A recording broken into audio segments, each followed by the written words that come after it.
사도행전은 누가라는 사람이 기록을 했습니다. 그래서 사도행전 1장 1절에 보면 데오빌로여라는 말씀이 나옵니다. 그러니까 누가복음 1장에도 데오빌로여라는 말씀이 나오죠. 데오빌로, 그러니까 데오는 데우스, 빌로는 필레오, 하나님을 사랑하는 자. 누가복음 1장에서는 데오빌로 카카여 이랬거든요. 그래서 아마 로마의 지도층인가 이렇게 추정하고 있죠. 하나님을 사랑하는 자. 그러니까 누가가 하나님을 사랑하는 자라는 호칭을 쓰면서 사도행전을 기록합니다. 그런데 뭐라고 했냐면 내가 먼저 쓴 글은 누가복음이죠. 그래서 누가복음은 상편이고 사도행전은 하편이다 이런 표현을 하죠. 한 저자가 이 두 권을 같이 썼죠. 그러니까 누가는 아시는 대로 이방인이죠. 사도행전 16장부터 누가는 바울과 함께 유럽 전도 여행을 떠납니다. 그래서 사도행전 1장 2절에 보면 그가 택하신 사도들에게 성령으로 명하시고 승천하신 날까지의 일을 기록하였노라. 예수님께서 성령으로 제자들을 부르시고 가르치고 함께 있었던 내용을 누가복음에 먼저 기록해 놓았다. 이제 예수님이 승천한 이후에 내용을 기록하겠다라고 하는 것이 바로 사도행전입니다. 그런데 지난번 우리 누가복음 볼 때 마태, 마가, 누가, 요한 중에 누가복음의 특징은 성령의 역사를 강하게 기록해 놓고 있다. 성령에 대해서 누가는 민감하게 반응하고 있다는 걸 우리가 보았습니다. 누가는 이방인이고 또 의사 출신이라서 그런지 바울과 함께 전도 일행으로서 다니면서 야, 이건 정말 성령님의 역사다. 이건 성령님 아니고는 이렇게 강권적으로 역사할 수가 없다. 누가는 거기에 대해서 많이 느낀 것 같아요. 그래서 누가복음에서도 성령에 대해서 많이 기록해 놓고 있고 이제 사도행전에 들어가면 각 장별로 계속 성령의 역사가 나오죠. 그래서 마태복음 11장에 보면 마태는 예수님께서 기도를 가르쳐 줄 때 기도하면 악한 부모도 자녀들에게 좋은 걸 준다. 하물며 너희 하나님 아버지께서 구하는 자에게 좋은 것으로 주시지 않겠느냐 이렇게 말씀하셨거든요. 마태는. 근데 누가복음 11장에서는 구하는 자에게 성령을 주시지 않겠느냐. 그러니까 누가는 생각할 때 하나님이 주시는 최고의 선물은 성령이다 이렇게 말씀하고 있습니다. 그래서 우리가 예수 믿을 때 성령 받았는데 구하는 자에게 성령 주지 않겠느냐 이렇게 말씀하시면 성령님을 우리가 모시고 있지만 기도하면 기도라는 게 뭡니까? 기도는 하나님께 나를 순복시키는 거거든요. 복종시키는 겁니다. 나는 가만히 있고 신을 움직이겠다. 우리 기독교는 그게 아니죠. 하나님의 뜻에 나를 굴복시키는 것이 신앙이고 기도입니다. 그래서 우리가 기도의 자리로 들어간다라고 할 때 그 기도의 핵심은 뭐냐? 하나님의 뜻에 나를 굴복시키겠다는 겁니다. 이 기도가 주님이 우리에게 가르쳐 주시는 기도죠.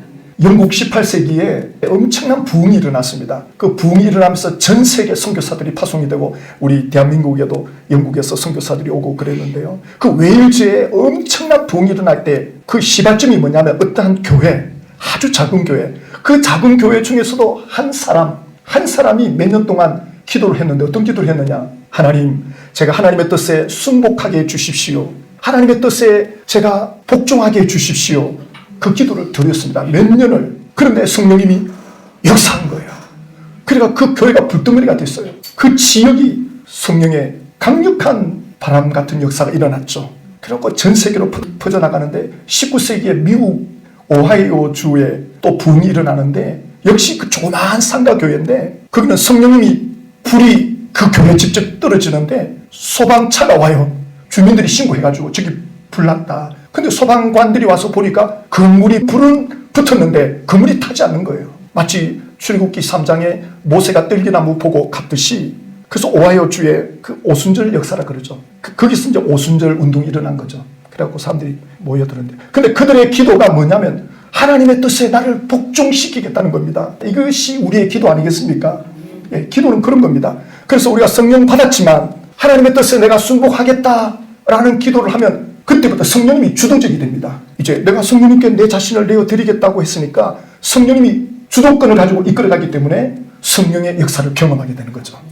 그렇지 않고 나는 가만히 있고 하나님 보고 이렇게 해달라 저렇게 해달라 왜 이렇게 하시느냐 왜 저렇게 하느냐 이렇게 나오면 본인도 피곤하고 우리 주님도 피곤하고 그러면 시간이 좀 걸리죠. 그래서 세월을 좀 겪고 나면 야, 내 뜻대로 되는 것이 별로 유익하지 않더라. 그런 걸 깨달으면서 하나님의 뜻에 모든 걸 맡기고 그분 뜻이라면 순종하겠습니다. 이렇게 나오면 이제 신앙이 이제 성숙되는 거죠. 신천지는 이 성령의 사역을 인정하지 않습니다. 그러니까 성령의 능력을 인정 안 하다 보니까 굉장히 인간적이죠. 그래서 모략전도가 나오고 거짓말도 너무 쉽게 이렇게 나오고 그 목적을 위해서 수단을 너무 쉽게 거짓말로 만들어가고 그러니까 성령의 역사가 없다 보니까 그게 쉽게 나오는 거예요. 성령이 주도해 나간다. 나는 그분 뜻에 내가 복종하겠다. 이런 자세가 돼 있으면 억지로 뭐 쥐어 짜낼 필요 없거든요. 그렇지 않습니까? 우리 개신교는 이 성령님, 성자 예수님, 성부 하나님 세 분이 다 신적인 존재입니다. 예, 세 분 다 신적인 존재고 똑같은 지혜와 능력을 가지고 계시기 때문에 삼위일체라는 표현을 쓰죠.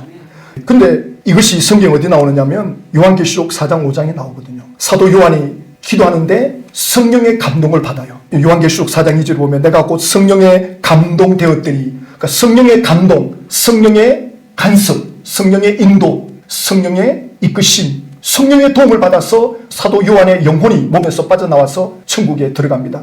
천국에 들어가서 제일 먼저 본 것이 하나님의 보좌에 앉아 계신 하나님 아버지를 보는데 그 하나님 아버지의 모습이 너무 영광스러운 거예요. 그 표현이 보석으로 표현하죠. 앉으신 이의 모양이 벽옥과 홍복석 같고 무지개가 있어 보좌에 둘렀는데 그 모양이 녹보석 같더라. 사도 요한의 눈으로 하나님 아버지를 못 보는 거예요. 그냥 빛이 막 비쳐나와가지고 보석으로 보이는 거예요.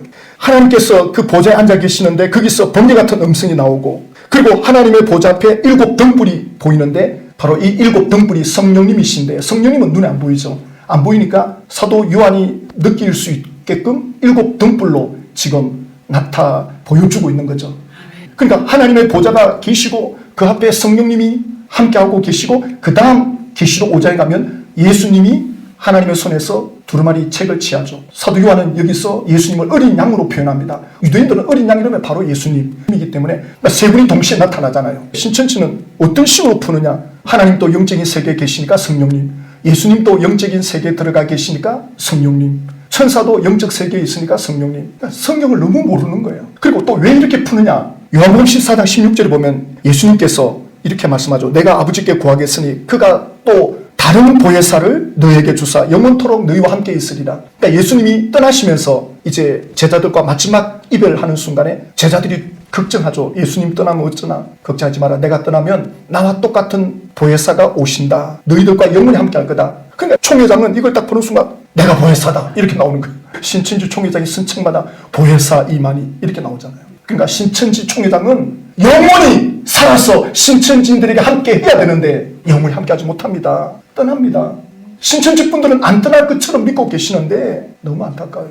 그래서 정말 신천지에 들어가신 분들이 하나님을 사랑하고 하나님 말씀을 진실로 사랑한 분들이 들어갔다면 총회장이 세상 떠날 때 그분들은 예수님께로 돌아옵니다. 예수님을 잘 믿어보자고 간 분들이니까. 그러나 그냥 14만 4천 왕같은 제사장 거기에 미혹돼서 갔다. 그게 이루어지지 않는다. 더 이상 믿을 게 없지 뭐. 그냥 그런 분들은 돌아올 확률이 굉장히 낮을 거다. 그렇지 않겠습니까? 지금 총회장이 이걸 가르쳐요. 내가 하나님이 주시는 너희들을 위한 보혜사다. 영원히 너희와 함께 할 거다. 그러면 보혜사와 성령은 다른 분인가? 신천지는 다른 분이라고 가르쳐요. 그러니까 성경을 억지로 쥐어 짜내야 되는 거예요. 막 보혜사 따로 성령 따로. 그렇지가 않습니다. 요한복음 14장 26절 보면은 보혜사 곧 아버지께서 내 이름으로 보내실 성령 이렇게 말씀하잖아요. 보혜사 곧 아버지께서 보내실 성령. 보혜사가 성령님이라고 이렇게 말씀하고 있는데 그 성령님이 너희에게 모든 걸 가르치고 내가 너희에게 말한 모든 것을 생각나게 하리라. 그러니까 총회장이 보혜사가 있기 때문에 모든 걸 다 깨닫고 생각나고 뭐 가르친다 이렇게 나오는데 그럼 우리 개신교인들이 성령 받았다. 우리도 보혜사다 이러니까 그러면 계시록 통달했습니까? 모든 걸 다 알고 있습니까? 이렇게 신천지 관계자가 이렇게 질문하더라고요. 우리 개신교 신자들은 우리가 성령님을 모시고 있지만 그 사람의 분량에 따라 깨닫는 거죠. 그 사람의 분량만큼 깨닫는 거지. 아무리 성령님을 모셔도 그 사람의 수준이 있잖아요. 거기에 맞춰서 깨닫게 주시지. 성령 모셨다고 해서 뭐 그냥 한순간에 다 깨달아지고 다 열리고 그렇지 않습니다. 우리가 깨달아 갈 때마다 성령께서 눈을 열어주고 길을 열어주는 겁니다. 그 성령께서 지금 하나님의 자녀들 속에서 보혜사, 파라클레토스 곁에서 도와준다. 함께 주겠다는 뜻이거든요. 곁에서 늘 보호해주는 동역자. 우리 눈에 안 보이지만 우리는 이 말씀을 믿습니다. 이 말씀을 믿으면서 우리는 성령님이 역사하는 걸 믿죠. 그래서 디모데전서 4장 1절을 보면 성령이 밝히 말씀하기를 후일에 어떤 사람들이 믿음에서 떠나 미혹하는 영과 귀신의 가르침을 따르리라. 신천 총회장은 보혜사를 모신 게 아니라 미혹의 영, 귀신의 가르침을 하고 있는 겁니다. 요한복음 13장 2절을 보면 마귀가 벌써 가룟 유다 마음에 예수를 팔려는 생각을 넣었더라 그러잖아요. 그러니까 생각을 넣어준다. 그러면 귀신이 가룟 유다에게 어떤 생각을 넣어주겠습니까? 가룟 유다는 독립운동가거든요. 이스라엘 나라를 로마로부터 독립시키려고 하는 열망을 가진 사람이거든요. 그런데 예수님은 하나님의 나라를 자꾸 말씀하니까 가룟 유다는 이게 맞지가 않는 거예요. 예수님을 보는 눈이 가룟 유다는 늘 부정적인 거죠. 그런데 귀신이 와서 가르칩니다. 그래, 예수님은 이스라엘 나라의 독립에 관심이 없어. 로마가 핍박하는 거 관심이 없어. 너하고 코드가 안 맞아. 이게 가르치는 거죠. 이 생각이 들어오는 거예요. 이 부정적인 생각. 하나님의 말씀이 있는 이들은 이것이 하나님께로부터 온 건지 아닌지를 알 수가 있죠. 그래서 요한 1서 3장 8절에 마귀는 죄를 짓게 한다. 하나님이 원하는 삶을 살지 못하게 하는 것, 이것이 죄입니다. 마귀가 바로 이걸 부추기는 거죠. 그런데 예수님이 오신 목적은 이 마귀의 일을 멸하러 오셨다라고 말씀합니다. 그래서 이 성령님은 진리의 영으로 우리를 말씀으로 이끌어 주십니다. 그래서 귀신이 와서 가르칠 때 이게 귀신의 가르침이라는 게 분별이 되는 거죠. 그러니까 성령 충만해지고 진리가 충만해지면 이 귀신의 생각이 쉽게 자리 잡을 수가 없다는 겁니다. 그래서 누가복음에서 성령님을 강조하고 있는데 사도행전에 오면 본격적으로 성령님이 오시기 때문에 성령께서 제자들을 이끌어가는 모습을 기록해 놓고 있죠. 그래서 사도행전은 1장부터 28장까지 되어 있는데 크게 나누면 1장부터 12장까지 베드로가 주된 사역을 합니다. 13장부터 28장까지 사도 바울, 성령께서 이 두 사람을 어떻게 이끌어 가시는가. 물론 그게 이제 스데반도 성령께서 역사하고 빌립도 역사하시는 장면들도 나오지만 크게 두 단락으로 나눌 수 있어요. 그리고 사도행전 1장 8절을 보면 성령이 너에게 임하시면 너희가 권능을 받고 예루살렘, 유대, 사마리아 땅끝까지 이르러 내 증인이 되리라. 그러니까 성령 받으면 권능을 받는다. 권세와 능력. 우리가 전쟁에 나가려면 먼저 군인 자격이 있어야 되잖아요. 군복을 입어야 되잖아요. 이게 권세입니다. 아무나 전쟁에 참여할 수 없죠. 그 다음에 능력은 총이나 칼입니다. 무게가 있어야 나가 싸울 것 아닙니까? 그러니까 성령의 능력을 입으면 우리는 이 세상을 이길 수 있는, 마귀를 이길 수 있는 권세와 능력이 주어집니다. 예루살렘에 성령님이 오셨을 때 그 성령 받은 사람들이 전 유럽으로, 전 세계로 이때부터 흩어지기 시작합니다. 그래서 사도행전은 1장부터 28장까지 이렇게 할 때 1장부터 7장까지는 예루살렘, 8장부터 12장까지는 유대, 사마리아, 베드로를 중심으로, 그 다음부터 13장부터 20장까지는 사도 바울에 의해서 이제 유럽 전도가 시작됩니다. 우리 요한계시록 지금 2장, 3장 보고 있지 않습니까? 새벽마다. 그 소아시아 7교회가 바로 이 사도 바울이 1차 전도 여행 때 세워지게 됩니다. 그래서 소아시아 지역, 그 다음 2차 전도 여행 때는 그리스 지역, 여기서 이제 갈라디아서, 에베소서, 빌립보서, 골로새서 뭐 여러 가지 서신서들이 나오기 시작한 거 아닙니까? 그리고 또 예루살렘에 돌아왔다가 다시 또 2차 전도 여행, 다시 또 소아시아 지역으로, 다시 또 돌아왔다가 3차 전도 여행 하면서 그 유럽 전역을 다닙니다.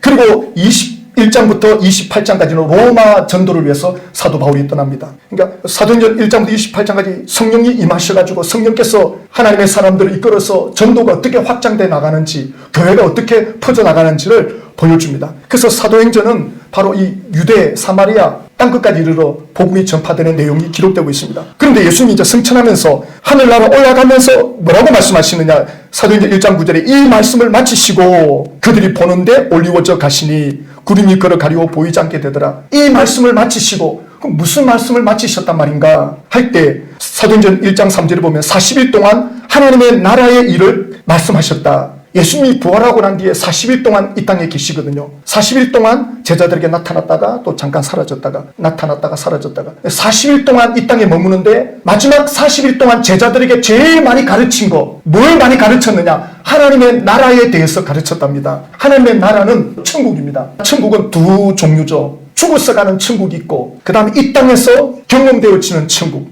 이 두 하나님의 나라를 예수님은 지금 말씀하신 겁니다. 죽어서 가는 천국이야 믿음으로 가는 거지만 이 땅에서 하나님의 나라 천국을 경험하고 이 땅에서 천국을 누리려면 어떻게 해야 됩니까? 능력이 있어야 돼요. 왜냐하면 이 세상은 죄가 있고 마귀가 있기 때문에 그래요. 죽어서 가는 천국에는 마귀가 없습니다. 죄가 없습니다. 우리 인간의 몸에 죄성이 없어요. 그러니까 거기서는 힘쓸 것도 없고 애쓸 것도 없어요. 죽어서 가는 천국은 100% 누리면 돼요. 그러나 지금 이 땅에 예수 믿는 하나님의 사람들 가운데 성령님이 역사하고 계시는데 지금 천국이 이 땅에 임해와 계시는데 이걸 누리고 경험되어지려면 능력이 있어야 돼요. 죄를 이기는 능력, 세상을 이기는 능력, 마귀를 이기는 능력, 그러니까 누가복음 21장에서는 사도 누가는 능력을 입기 전에 예루살렘을 떠나지 마라 그렇게 말했고, 사도행전 1장에 와서는 성령을 받기 전에는 떠나지 마라. 그래서 예수님의 제자들이 이 성령을 이제 받기 위해서 기도하게 되는데요. 이 하나님의 나라에 대해서 마태복음 12장 28절에 보면 내가 하나님의 성령을 힘입어 귀신을 내어 쫓는 것이면 하나님의 나라가 이미 너희에게 임하였다. 그러니까 예수님이 성령의 능력을 입어가지고 귀신을 내어 쫓을 때 하나님의 나라가 임했다. 하나님의 나라가 임하는 곳에는 귀신이 턴탈 수가 없습니다. 빛이 들어가면 어둠은 그냥 떠날 수밖에 없습니다. 그러니까 하나님의 나라가 실현되고 하나님의 통치가 일어날 때, 내가 성령으로 충만해서 하나님의 나라를 누리게 될 때 귀신이 턴탈 수가 없죠. 유대인들이 예수님께 이렇게 말합니다. 하나님의 나라가 언제 어디에 임합니까? 그러자 예수님은 하나님의 나라는 눈으로 볼 수 있게 임하는 게 아니다. 신천지는 하나님의 나라가 눈으로 볼 수 있다 그러잖아요. 하나님 나라가 눈으로 보이는 것처럼 나중에 온다 그러잖아요. 속고 있는 겁니다. 하나님의 나라, 하나님의 통치는 영적인 통치입니다. 눈에 보이지 않습니다. 그래서 예수님이 하나님의 나라 여기 있다 저기 있다고도 못하리니 하나님의 나라는 너희 안에 있느니라. 너희 안에는 이제 예수님 그 둘러싸여 있는데, 쉽게 말하면 여기도 아니고 저기도 아니고 지금 바로 내가 있는 자리다. 하나님의 나라의 핵심은 예수님이시니까 예수님이 있는 자리가 하나님의 나라입니다. 지금 우리가 예수 이름으로 두세 사람이 모였잖아요. 그러면 주님이 함께 하시면 여기가 하나님의 통치가 이루어져야 되는 거죠. 세상 모임하고 달라야 되는 거죠. 그래서 교회의 장점, 교회는 세상과 뭐가 다르냐, 교회의 강력한 힘은 뭐냐 할 때 두 가지입니다. 하나는 그 누구도 따라올 수 없는 교회의 거룩성, 교회의 힘은 거룩입니다. 욕심대로 살지 않는 단체, 욕망대로 살지 않는 단체, 이게 교회입니다. 하나님의 뜻대로 모이는 단체, 하나님의 뜻에 순종하는 단체, 이 거룩, 이게 강력한 힘입니다. 그 다음에 두 번째는 예수 안에서 하나 되는 겁니다. 성령 안에서 하나 되는 공동체. 하나 되기가 어렵습니다. 사람들 다 각각 생각이 있는데, 그런데 하나님의 뜻의 생각을 굴복시키는 이 강력한 힘, 예수 안에서 하나 되는 이 공동체, 그리고 거룩한 공동체, 이 두 가지만 있으면 교회는 강력한 힘이 됩니다. 교회가 왜 무기력해집니까? 왜 교회가 힘을 잃어갑니까? 거룩을 잃어버렸어 그래요. 세상하고 별다를 거 없는 거예요. 똑같이 뭐 욕심내고 똑같이 세상 사람들처럼 뭐 자랑하고 세상적인 거 가지고 힘주고, 교회는 그런 곳이 아니라는 것을 사도행전 2장 3장에 가면 놀라운 역사를 보여주는 거죠. 이게 바로 하나님의 나라입니다. 이 땅의 하나님의 나라 천국은 거룩한 곳입니다. 죄가 틈탈 수가 없어요. 그래서 예수님이 이 땅에 오셔가지고 제일 먼저 한 말이 회개하라, 천국이 가까이 왔다. 그러니까 회개가 뭡니까? 내 생각대로 살지 말라는 거예요. 내 뜻대로, 내 욕심대로 해가지고는 천국을 경험할 수 없다. 하나님의 뜻에 들어오라는 겁니다. 그래야 천국을 경험할 수 있다는 거죠. 예. 그래서 예수님께서 너희는 이렇게 기도하라. 주기도문의 첫 번째 기도는 찬양입니다. 하나님의 이름이 높임 받기를 원합니다. 그리고 제일 먼저 첫 번째 기도가 하나님의 나라가 내 삶에 이루어지기를 원합니다. 신천지는 이걸 가지고 실제로 눈에 보이는 천국이 내려오는 걸로, 예루살렘 성이 내려오는 걸로 이 주기도문을 이야기하는데, 와, 제가 기절을 할 것 같더라고요. 이거를 물리적으로 푼다고? 그래, 신천지는 그럼 지금 이루어졌느냐?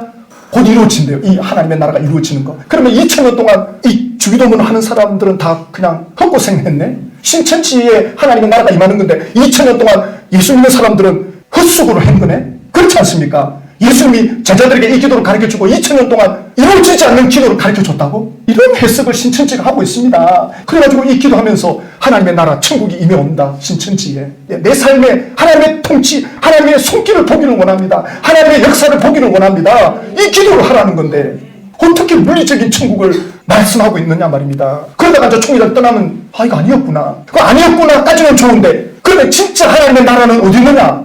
또 다른 이단을 쫓아가면 안 됩니다. 이 하나님의 나라는 지금 성령께서 우리 가운데 오셔서 역사하는 겁니다.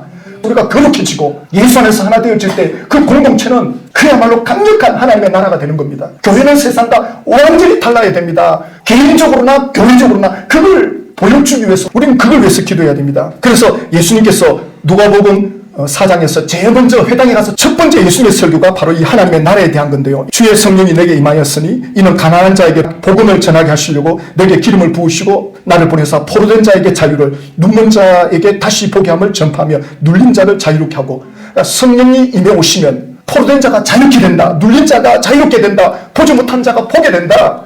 이것이 바로 하나님의 나라의 해가 된다. 이것이 바로 하나님의 나라의 특징입니다. 눌린 자, 육신적으로 눌려있던, 영적으로 눌려있던, 육신적으로 포로되어 있던, 영적으로 포로되어 있던, 그게 갇혀있는 이들이 성령이 임함으로 자유롭게 된다. 얼마나 이게 복입니까? 보지 못하는 자들이 보게 된다. 바로 이걸 위해서 메시아가 올 거다. 근데 예수님 이 말씀을 읽고 이것이 이루어졌다. 그래서 예수님이 제자들에게 40일 동안 하나님의 나라를 설명한 거예요. 하나님의 나라를 경험하고 누리려면 성령을 받아야 된다. 그 성령의 능력을 입어야 된다. 그것을 기다려라.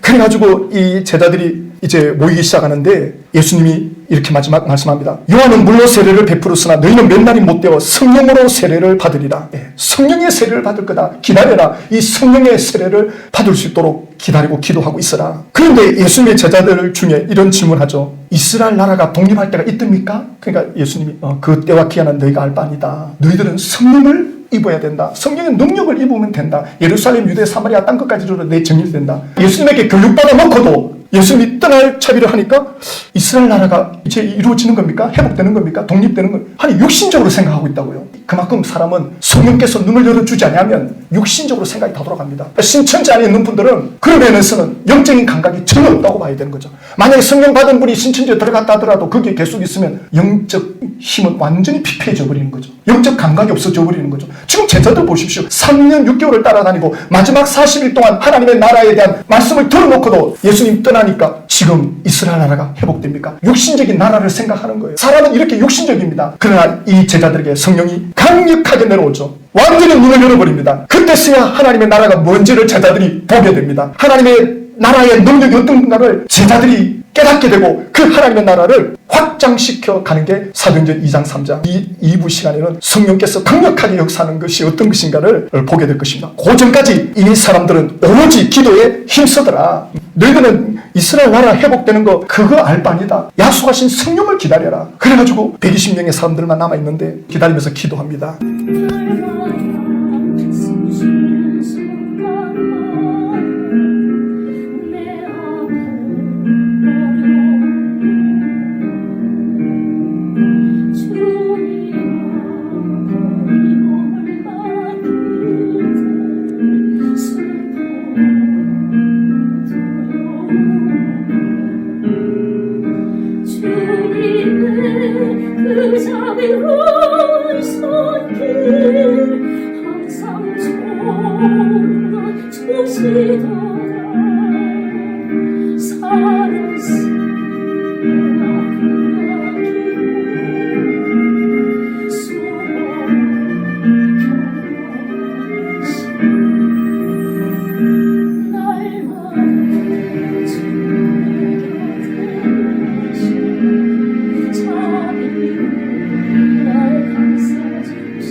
찬양 후에 함께 기도하는 시간 갖겠습니다.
예수님께서 하늘나라로 승천하실 때 모여든 사람들은 약 400명 정도 됩니다. 그 400명에게 약속하신 것을 기다려라 그렇게 말씀했는데 여기 모여있던 사람들이 어디로 가느냐 하면 마가의 다락방으로 갑니다. 그 당시 다락방은 굉장히 커요. 10일 동안 기도하는 그 사이에 400명 중에 120명이 남아있게 됩니다. 120명이 그 오순절 날 성령이 바람같이 불같이 임해오십니다. 이스라엘 나라에 3대 명절이 있습니다. 유월절, 오순절, 장막절, 추수절 뭐 이러는데요. 이스라엘 나라의 3대 절기 때는 전 세계에 흩어져 있는 유대인들이 예루살렘 성전으로 다 모여듭니다. 예수님이 유월절 날 십자가에 못 박혀 돌아갔습니다. 그 유월절이 바로 이스라엘 백성들이 출애굽할 때 양 잡아서 피 바르는 날이죠. 그 기념하는 날 예수님이 십자가에 죽으시고, 그리고 50일째 밀을 추수할 수 있는 첫 추수가 시작되는 그날 성령님이 오십니다. 신천지는 지금이 추수 때라 그렇지만 바로 이 오순절에 성령이 오시면서 추수가 시작되는 겁니다. 신천지 분들이 추수 때가 지금이 아니라는 걸 깨달을 수 있도록 기도해 주십시오. 네. 성령이 이때 임해 오십니다. 불의 혀같이 임해 온다 그러거든요. 그리고 강력한 성령의 기름 부음에 의해서 그들의 기도가 터져 나오는데 방언이 나오는 거죠. 자기가 무슨 말 하는지도 모르고 방언이 나오기 시작하고 120명이 뜨겁게 기도하니까 그 당시 예루살렘 성전에 갔던 사람들이 소문을 듣고 이 다락방 주위로 모여드는 겁니다. 나중에 이 제자들이 밖에 나가가지고 설교를 하잖아요. 방언으로 하는데 약 15개국의 나라의 사람들이 와 있는데 각자 자기 나라 말로 다 들려지는 겁니다. 그래가지고 이 사람들이 우리가 어찌하면 좋을꼬. 그러자 베드로가 회개하고 예수 이름으로 세례받아 제사함 받아라. 그러면 성령을 선물로 받으리라. 사도행전 2장 38절에 말하고 있죠. 그러니까 베드로가 여기서 성령을 받으면서 완전히 바뀌는 거죠. 그동안 예수님이 말씀했던 것들이 쫙 깨달아지는 겁니다. 그러니까 교회를 좀 건성으로 다니고 좀 형식적으로 다니더라도 너무 실망하지 마세요. 왜냐하면 그리고 기도하는 거예요. 때가 되면 그가 성령의 바람 같은 역사를 경험하면 그동안 배운 게 다 열립니다. 다 깨달아집니다. 지금 이 제자들이 예수님이 성천한 순간까지도 몰랐잖아요. 그런데 이 성령의 기름 부음을 경험하면서 그동안 예수님이 말씀한 게 쫙 열리기 시작한 거예요. 여러분, 그래서 우리가 기도해야 됩니다. 우리 신천지를 위해서 기도하고 성령을 경험해야 됩니다. 회개형을 경험해야 됩니다. 그들의 눈이 열려야지. 우리가 100번 말한다고 얼마나 깨닫겠습니까? 한마디를 하더라도 깨달을 수 있도록 성령이 역사해 주셔야 됩니다. 그래서 한마디 하면 10마디를 깨달을 수 있게 해주는 분이 성령님이신데, 그러한 자세로 기도하고 이들은 10일 동안 기도했을 때 성령의 바람 같은 불 같은 역사가 오자 예루살렘, 유대, 사마리아 땅 끝까지 이때부터 복음이 힘있게 뻗어나가고 이때부터 추수가 시작되는 거 아닙니까? 이때가 추수 때인데 왜 신천지는 지금 추수라고 하면서 개신교안에 사람들을 보내고 이 마귀의 이용을 당하느냐고. 이들이 지은 죄가 얼마나 크겠어요. 깨달으면 회개해야 됩니다. 그걸 어떻게 사람의 말로 깨닫게 할 수가 있겠습니까? 그래서 우리가 이걸 알고 있는 이상 우리 여건에서 하나님의 은혜를 구하는 거죠. 그 중에 한 사람이라도 사도 바울 같은 사람으로 변화된다면 엄청난 역사 아닙니까? 여기 지금 이 역사에 사도 바울이 나중에 변화되잖아요. 유럽을 변화시키잖아요. 한 사람에 의해서